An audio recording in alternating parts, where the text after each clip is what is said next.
রুমিন ফারহানা, আমরা রাজনীতি নিয়ে কথা বলছিলাম, কিন্তু আমি হঠাৎ করে একটা সংবাদ এই মাত্র আসলো, সেটি নিয়ে একটু আপনার সাথে কথা বলতে চাই, আপনার মন্তব্য জানতে চাইব। আসলে আমি যদি একটু পড়ি, বাংলাদেশ ব্যাংক সর্বস্তরের কর্মকর্তা কর্মচারীদেরকে কী পোশাক পরতে হবে তা ঠিক করে দিয়েছে। নারী কর্মকর্তা কর্মচারীদের জন্য শাড়ি, সালোয়ার কামিজ ও ওড়না এবং অন্যান্য পেশাদার শালীন পোশাক পরার নির্দেশনা দেওয়া হয়েছে।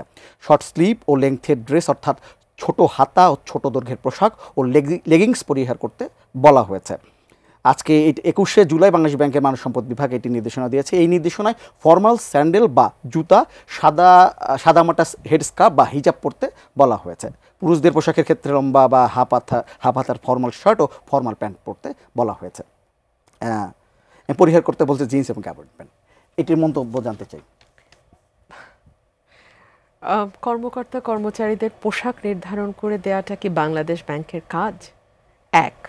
দুই হলো, এই সরকারটি আসবার পর থেকেই কে কী ধরনের পোশাক পরবেন, কে কোন ধরনের অনুষ্ঠানে যাবেন, নারীরা ফুটবল খেলতে পারবে কিনা, তারকারা শোরুম উদ্বোধন করতে পারবে কিনা, নারীরা বা পুরুষরা হোয়াটএভার মঞ্চনাটক হবে কিনা বা হলে কোন ধরনের মঞ্চনাটক হবে, এই সকল কিছু নির্ধারণ করে দেওয়ার একটা প্রবণতা আমরা লক্ষ্য করছি। এই প্রবণতা কিন্তু আমরা চরম স্বৈরাচারের সময়ও দেখি নাই। এই যে আমরা বলি না সবার ভেতরে এক টুকরা হাসিনা রয়ে গেছে, এই সরকারের বিরাট একটা অংশ জুড়েই যেন ওই কালো অধ্যায়ের সেই কালিমাগুলো এখনো রয়ে গেছে। আপনি আমাকে বলেন তো, এই নিউজটা আমিও পড়ছিলাম আপনার সাথেই, সেখানে একটা প্রশ্ন এসছে যে এখন পর্যন্ত কি বাংলাদেশ ব্যাংকের কোনো কর্মকর্তা কর্মচারী অশালীন পোশাক পরে এসছেন? তো উত্তরে বাংলাদেশ ব্যাংক বলছে না, তা আসে নাই, অশালীন পোশাক পরে আসে নাই, তবে আগের থেকেই আমরা একটু বলে দিলাম।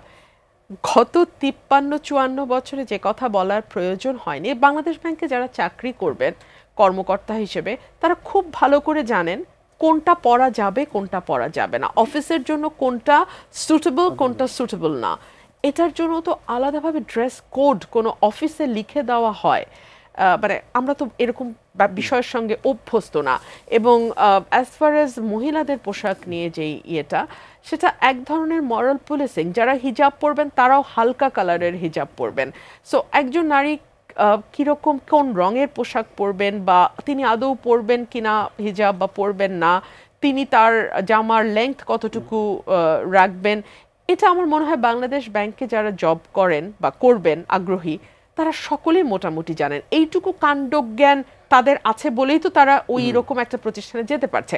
বরং আমি যদি পাল্টা প্রশ্ন করি, বাংলাদেশ ব্যাংকের চোখ ফাঁকি দিয়ে তো বাংলাদেশ থেকে একটা ডলারও বাইরে নিয়ে যাওয়ার উপায় নেই। আমি দেশের বাইরে পড়াশোনা করেছি, আশরাফ কায়সার ভাই রেগুলার দেশের বাইরে যান, আপনি জানেন, আমরা সবাই জানি যে বাংলাদেশ থেকে একটা ডলার বাংলাদেশ ব্যাংকের অনুমোদন ছাড়া আপনি নিতে পারবেন না, পারমিশন লাগে ডলার নিতে। বাংলাদেশ থেকে হাজার হাজার লক্ষ লক্ষ ডলার কি করে বিদেশে চলে গেল, বাংলাদেশ ব্যাংক কোনো খবর নিতে পারল না। এক। বেগমপাড়া, মালয়েশিয়ার সেকেন্ড হোম, এগুলো নিয়ে সংসদে আলোচনার পরেও বাংলাদেশ ব্যাংক বা বাংলাদেশ ফাইন্যান্সিয়াল ইন্টেলিজেন্স ইউনিট, তারা কি কখনো কোনো রকম কোনো পদক্ষেপ নিয়েছে? আমাদের জানা নাই। ব্যাংকগুলোতে মন্দরিনের নামে, মানে মন্দরিন করে হরিল লুট করা হয়েছে, ইচ্ছাকৃতভাবে লোন নেওয়া হয়েছে, লোন ফেরত দেওয়া হবে না। বাংলাদেশ ব্যাংকের যেই একটা রেগুলেটরি অথরিটি, একটা যে তাদের সুপারভিশনে করার কথা, একটা যে তাদের নজরদারির মধ্যে রাখার কথা ব্যাংকগুলোকে এবং ব্যাংকের পরিচালকদেরকে, তার কোনোটাই কি আমরা দেখেছি? বরং আমরা বাংলাদেশ ব্যাংকের আইন, ব্যাংক কোম্পানিজ অ্যাক্ট দফায় দফায় পরিবর্তন করে, আইনটা পরিবর্তন করে মন্দরিনের সংজ্ঞা পাল্টানো হয়েছে যাতে মন্দরিন কম দেখানো যায়। ঋণ খেলাপিদের সংজ্ঞা পাল্টানো হয়েছে সো দ্যাট তারা আরেকবার ঋণ নিতে গিয়ে কোনো বাধার মুখে না পড়ে। অর্থাৎ অর্থনৈতিক ক্রাইম বাংলাদেশে যা যা হয়েছে, বাংলাদেশ ব্যাংকের সহযোগিতা ছাড়া কি সেগুলো হয়েছে? আর এখন তাদের ফোকাস হয়েছে নারী এবং পুরুষ কে কোন পোশাক পরে অফিসে আসবেন। মানুষ কিন্তু এগুলো ভালোভাবে নেয় না।